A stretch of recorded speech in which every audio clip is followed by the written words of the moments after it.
Today, mag-photocopy tayo ng document. This is 7 pages. Gamit natin ay Brother DCP T20DW. Ang unang step natin, kailangan i-arrange na natin from page 1 hanggang page 7. And then, isusubo natin to sa ADF paper tray ng pataob. Yan. Pag naisubo mo na yung display, magbabago siya ng ADF ready. Yan. So, naisubo na natin ng pataob yung ipo-photocopy natin. Next step ay iset natin yung number of copies na kailangan natin. So, 18 ang kailangan ko. Ito. Yan, 18. Press OK. Oy, sumobra. Yan, 18 lang. Press OK. Then, next step, punta tayo sa copy and scan options. Punta tayo dun sa paper size para sigurado na tama yung size ng papel na ating gagamitin. So, legal ako. Yan. Okay. Then, after paper size, punta ako sa stack and sort. Yan. Sa stack, i-preprint niya yung page 1 according sa number of copies na gusto mo. For example, yung page 1 dito, piprint niya na minsanan page 1. Susunod, piprint niya na minsanan page 2. Susunod, page 3, 18 copies. Sunod, page 4, 18 copies. Okay? Ayoko nang ganon. Gusto ko paglabas ng pinotocopy ko na ito, naka-arrange na rin siya per copy. So, ang pipiliin natin ay sort. Okay? So, okay. Then, piliin natin yung sort. Then, press okay. Now, pag ready na tayo, pwede na tayo mag-start. Ngayon, pinutin natin yung green na button here. Kung gusto nating i-photocopy siya ng colored. Ito naman gray pag grayscale lang or black and white. Pero mas maganda itong color nang sa ganon ay hindi naman kawawa yung black na ink natin. Okay? So mag-start na tayo.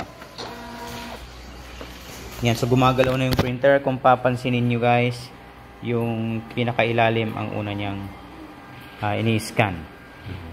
So ang gagawin niya, i-scan niya muna lahat yan bago siya mag-start na mag-print.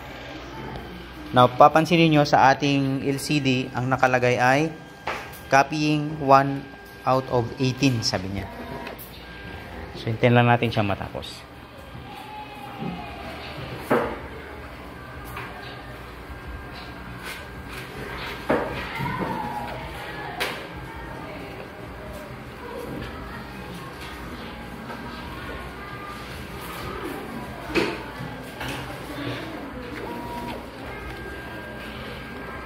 Meron naman siyang lock dito para hindi mahulog.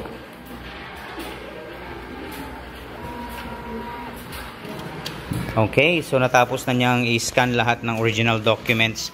So ang ginagawa niya ngayon ay nangongopya na siya. Alright? Yan na. So pag lumabas yan, yung last page ang una niyang i-preprint.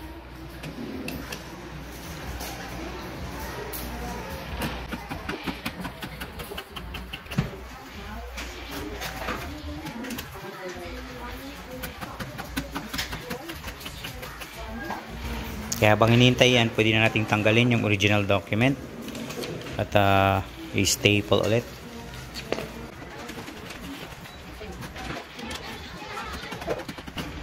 Ayan, so 1 of 18 ang kanyang piniprint. Ayan, tapos na niya yung isang copy.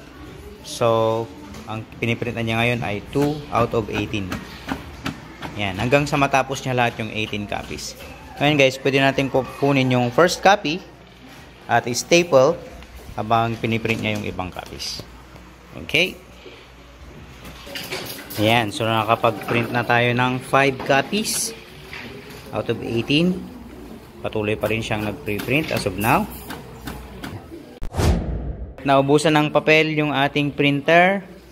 Ayan. Wala ng papel. So, anong gagawin natin? Tanggalin yung printout. Ayan. Tapos, i-close yung paper tray and then hilain natin to palabas. Ito yung kanyang paper tray. Ayan, buksan. Then kuha lang tayo ng bagong set ng papel. Ayan. Ayan. Ayan. So, ilalagay na natin sa paper tray. Ayan. Ayan. Ayan. Tapos lalagay ko na rin tong mga to. May re-recycle kasi ako eh. Ito. May re-recycle akong mga papel. So, lalagay ko na rin dito. May pwede pa kasing pagprintan yung back. And then, saksak ulit natin. Right, line natin yung paper guide. And then, ibalik natin yung printout. Okay, alright. So, pag naibalik na natin, pindutin ulit natin yung start.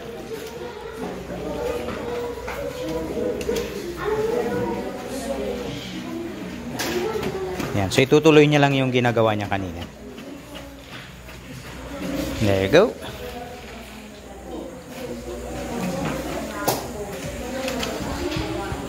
Okay, so last na copy niyan. So, may tututunan kayo sa video na ito. Please subscribe and watch the next video. Ayan, tapos na tayo guys. Bisitahin nyo rin yung description ng video na ito kasi may mga links dyan na pwedeng makatulong sa inyo. Especially yung mga links na may kinalaman sa printer na ito. Okay, so this has been Sir PJ. Thank you for watching.